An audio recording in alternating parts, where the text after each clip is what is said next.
Hello বন্ধুরা, অর্ঘস time YouTube চ্যানেলে আরও একবার আপনাদের সকলকে স্বাগত। আজ শ্রাবণ মাসের শেষ সোমবার, তাই সকাল সকাল মাকে নিয়ে চলেছি আমাদের গ্রামের শিব মন্দিরের উদ্দেশ্যে। বাবা পঞ্চাননেশ্বর নির্জন বনের মাঝে তার অধিষ্ঠান। দুর্গম পায়ে হাঁটা পথ, কিছুটা কাঁচা কিছুটা ঢালাই। এই দুর্গম পথের সাক্ষী হয়ে আছে ঝোপ জঙ্গলে ঘেরা এক বন্ধ ফ্যাক্টরি। সবেমাত্র 1 বছর হলো এই দুর্গম পথের কিছুটা অংশ ঢালাই করা হয়েছে রাজ্য সরকারের তরফ থেকে। সেই রাস্তা ধরেই আস্তে আস্তে এগিয়ে চললাম। সামনেই দেখা মিলল পাহাড় প্রতিম হয়ে দাঁড়িয়ে আছে আমাদের গ্রামের প্রাচীন 2টি তেঁতুল গাছ এবং আমাদের গ্রামের সবচেয়ে পুরনো জলাশয় বেলসায়ের। ওই বেলসায়েরের পারেই বাবা পঞ্চাননেশ্বর শিবের অধিষ্ঠান।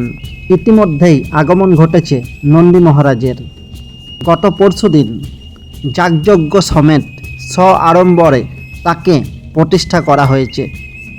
নন্দী মহারাজের আগমনে এই মন্দিরের গরিমা যেন পূর্ণতা পেয়েছে।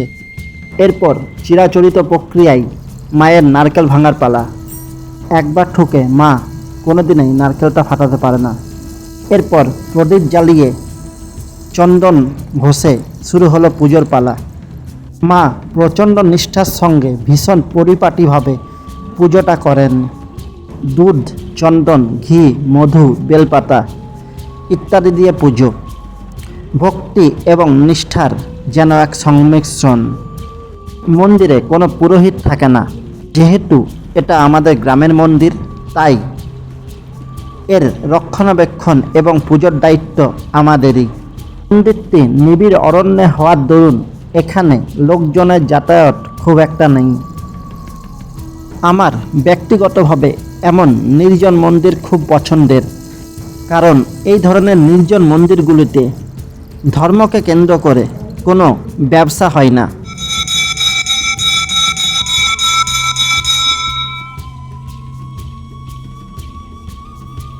হ্যালো বন্ধুরা, এটা হচ্ছে আমাদের বন এবং আমি দাঁড়িয়ে আছি শ্রী পঞ্চাননেশ্বর শিবের মন্দিরে।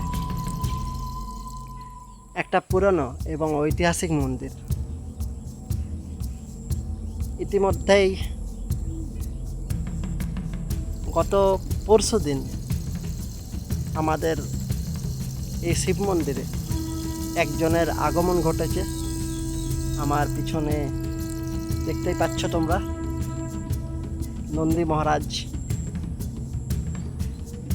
এই বনের আয়তন অনেক এবং বনটি অত্যন্ত গভীর।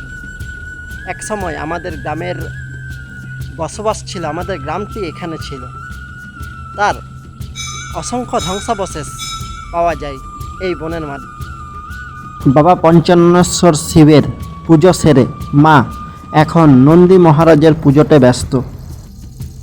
মহাদেব এবং নন্দী মহারাজের পুজো সেরে এবার আমাদের গ্রাম দেবতী স্থানে যাওয়ার পালা।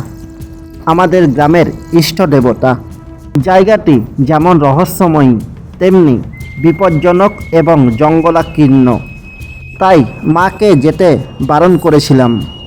কত বছরের পুরনো জানা নেই, তবে এই এলাকার সবচেয়ে প্রাচীন 2টি তেঁতুল গাছের নিচে মা গ্রামদেবতীর অধিষ্ঠান।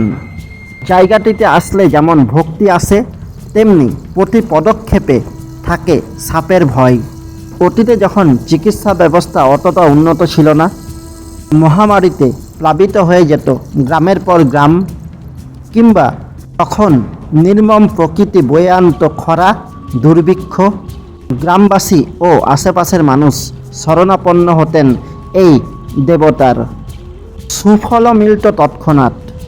কিন্তু আজ সেসব অতীত। এই জায়গাটির রক্ষণাবেক্ষণ এবং সংস্কার একান্তভাবে প্রয়োজন। তা না হলে আমরা হারিয়ে ফেলব আমাদের স্থানীয় ইতিহাস। এবার বাড়ি ফেরার পালা।